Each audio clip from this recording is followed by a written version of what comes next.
Acampada 1 de mayo por el pan, el trabajo y la vivienda. La Asamblea 15M Cerro Amate, las Corralas y los colectivos interinos andaluces y CGT hacemos un llamamiento a todo el pueblo trabajador, esté en activo o en paro, colectivos de profesionales en conflicto, de empresas en crisis o afectados por los ERE, y a todos los vecinos a la movilización popular permanente en contra de la catástrofe social que supone el paro, los despidos, los desahucios, que solo nos trae miseria. La clase trabajadora, sin distinción de nacionalidad o regiones del Estado, vivimos una gravísima situación económica y social debido a una crisis que no hemos provocado, ni de la que nos hemos beneficiado. El desempleo, los despidos y ERE y los desahucios son los tres grandes problemas de este sistema económico que este sistema económico ha provocado por la codicia, la especulación, la corrupción de los capitalistas con ayuda de sus políticos corruptos. Nuestro objetivo es mantener la movilización permanente del barrio y de la sociedad. Si no luchamos y no expresamos colectivamente nuestro malestar, jamás podremos solucionar nuestros problemas.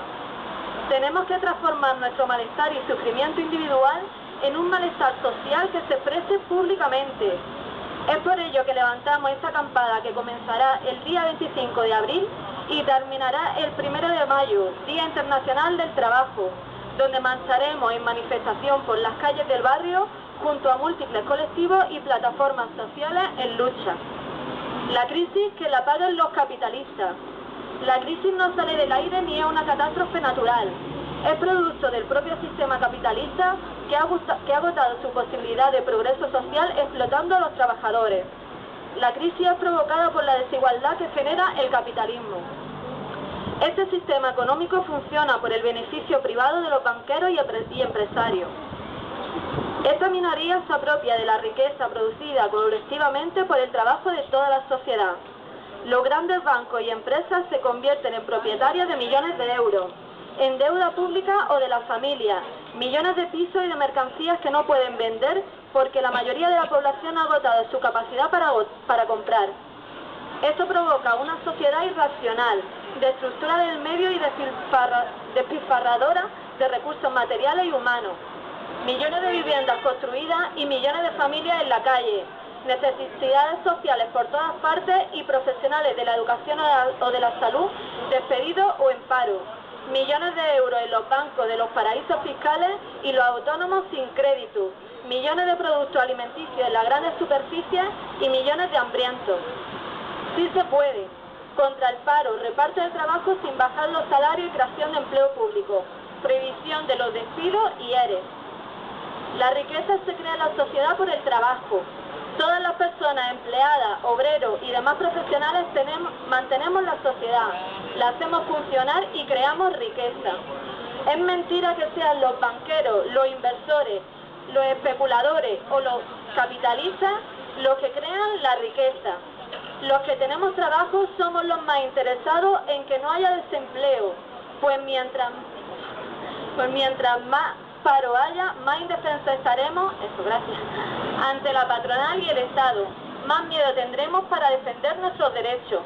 Por ello tenemos que estar en esta lucha. Las grandes empresas despiden para precarizar el empleo y bajar los salarios. Para combatir el desempleo desde las necesidades sociales es simplemente repartir el trabajo entre todos. Es algo de sentido común que técnicamente es factible. El paro se situó en 5.273.600 a principio del año, según el INE, Instituto Nacional de Estadística. El número de ocupados se situó en 17.807.500. Por tanto, el número de activos es 23.081.200 personas. Haciendo números redondos y suponiendo la semana de 40 horas, tendríamos que los ocupados acumulan 712 millones de horas semanales. Si dividimos esta hora entre todos, es decir, entre los activos 23,08 millones, tendríamos 30,84 horas semanales por cada persona en edad de trabajar. Y encima con una semana de 30 horas todos trabajaríamos. Solo quedaría repartir a los trabajadores sector por sector. Si los 100.000 millones de euros que el gobierno de Rajoy pidió al Banco Central Europeo para rescatar a los banqueros y sus finanzas se hubieran invertido en rescatar a los trabajadores en paro, no existiría desempleo. Si dividimos esos 100.000 millones entre 20.000 euros anuales de un salario medio, se crearían 5 millones de puestos de trabajo.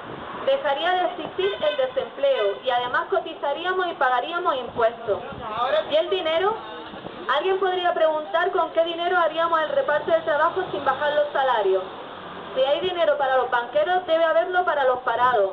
Según el INE, el PIB, Producto Interior Bruto, es decir, todo el dinero o riqueza que generamos entre todos los españoles en un año, en España es de aproximadamente 1 billón de euros. La renta de los asalariados solo se llevó el 46% del PIB en 2011. Y en un cambio también histórico, la porción de las rentas empresariales y de los capitalistas y especuladores en el PIB fue por primera vez mayor, un 46,2%. Es decir, que con la crisis los capitalistas, una minoría, se llevan más que 17 millones de asalariados. Si repartimos todo lo producido en un año, es decir, el billón de euros que es el PIB, entre la población activa, es decir, toda la persona en edad de trabajar, incluido a los empresarios, tendríamos un salario bruto para todo de 43.327,55 euros al año. No estaría mal, ¿verdad? Y el desempleo resuelto. Alquiler social acorde a los ingresos, un 10% de ello. Parque público de vivienda expropiado sin indemnización, la vivienda de los bancos, alquiler social para las corralas. En 2012, los responsables de la plataforma afectados por la hipoteca dan la cifra de 76.724 desahucios. Desde 2008 hasta el tercer trimestre de 2012, en España se han producido al menos 334.080 desahucios. Cientos de miles de familias han sido expulsadas de sus casas por los bancos, la mayoría de ellas al quedarse sin trabajo todo o alguno de sus miembros. La especulación inmobiliaria se produjo gracias a los préstamos hipotecarios que se dieron a estas familias. En absoluto fue producido por aumentos salariales de los trabajadores. Las consecuencias humanas de la crisis han sido de 3,4 millones de viviendas vacías y en su mayoría en manos de los bancos y centenares de miles de personas en la calle sin vivienda, con la deuda de por vida en manos del banco. Actualmente los bancos se han convertido en grandes inmobiliarias y con un parque de viviendas nuevas sin uso ninguno, esperando poder sacarle tajada en ventas posteriores. Por ello es de justicia que sean expropiadas sin ninguna indemnización para crear el parque público de viviendas que se pondrían en alquiler social con un valor del 10% de los ingresos de cada familia que se acogiera y así conseguir un techo digno a millones de familias que lo necesitan. Contra los recortes en los servicios públicos. Los derechos sociales y el empleo público constituyen las dos caras de una misma moneda. Ningún ciudadano podrá ejercitar su derecho a la salud y a la educación sin un médico o un profesor que le preste el servicio público. Por tanto, la defensa de los servicios públicos es cosa de todos. La destrucción del empleo público lleva implícita la desaparición de derechos sociales.